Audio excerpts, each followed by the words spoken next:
What do you call them, Dennis? These bream, they're what was it he said the name of them was? Skimmer bream. Yeah, these are immature fish. I would say this would have bream. This is probably about 1.5 pounds. This took a worm and a red maggot. A worm and a red maggot? Yeah, on a swim feeder. Well, we'll talk about that in a minute when you've landed your fish, because it looks a nice one. Oh, that's a nice fish. And that's an immature bream? Yeah. A skimmer?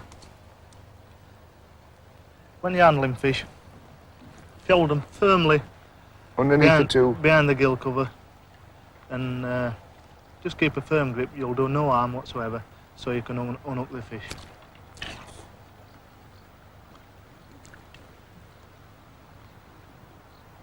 Right.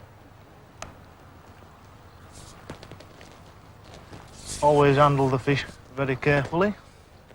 You're swing tipping with a feeder now, Dennis. Will you talk us through it as you do this? Well, this is an ordinary straightforward swim feeder setup. That clear feeder is a type that can be bought in any tackle shop. But I've got to have a fixed pole reel with a 3-pound reel line, a 10-foot 2-piece swing tip rod, a solid glass fibre swing tip that is rubbed down fairly thin so it don't pick up much wind. You know, you get less movement onto your tip and therefore you can see your bites a lot easier. The swing feeder is attached to about 10 inch of line. It is then attached onto my reel line with a water knot. I'm fishing a 4-foot tail onto a hook length of 1.7 breaking strain onto an 18 hook. And I've been fishing worm and a maggot on the hook. And a maggot on the end.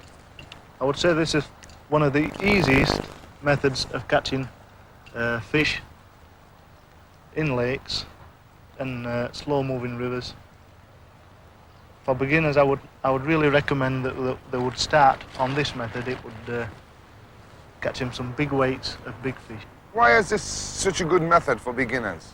Well, it's fairly cheap to start up with this type of equipment.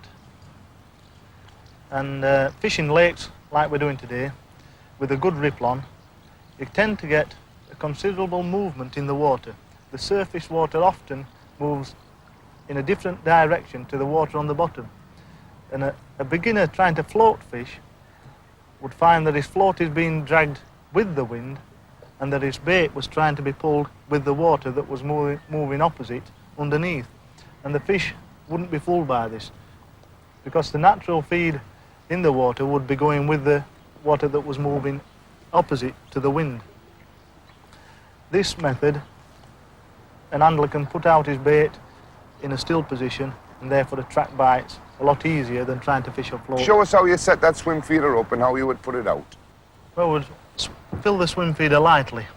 You're filling it with ground bait? Yeah, in that ground bait there's a few squats, a few casters, a few gozzers, or anything else that you would like to put in your swim. Sweet corn, worms, cheese, anything that you would like to use, you can use in your ground bait and use into your swim feeder.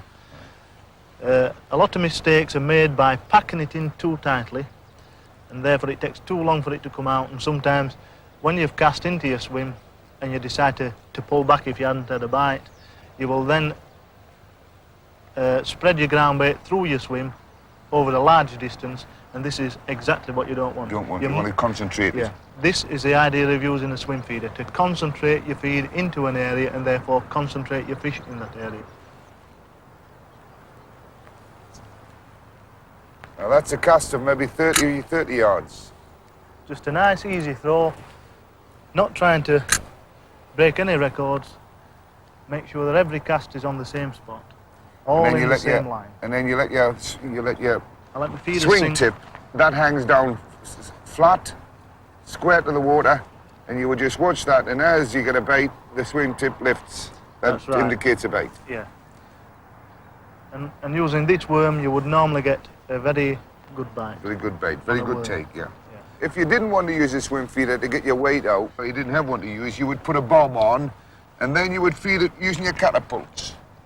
What I would advise most handlers to do is to fish within the means. Don't try to overdo things. 30 yards, 40 yards is normally far enough. Yeah. Bear in mind, when you start to fire ground bait a long distance, you've got to keep every ball in an area, and then you must cast to that Cast area. to that area. So Yeah. it's a bit I more mean, it's difficult. easy to fire a ball at ground weight, 40, 50 yards, same as that. It's worth remembering that guzzers are used as hook bait and are bred on chicken or hart at home. Squats are used as feed bait to hold the shoal. So I think we've discussed pretty well everything now, Dennis. Simplest method of fishing, you've got your guzzers that you rear yourself, your catapults for putting stuff out in. You've had some good fish on this method this morning. Yeah.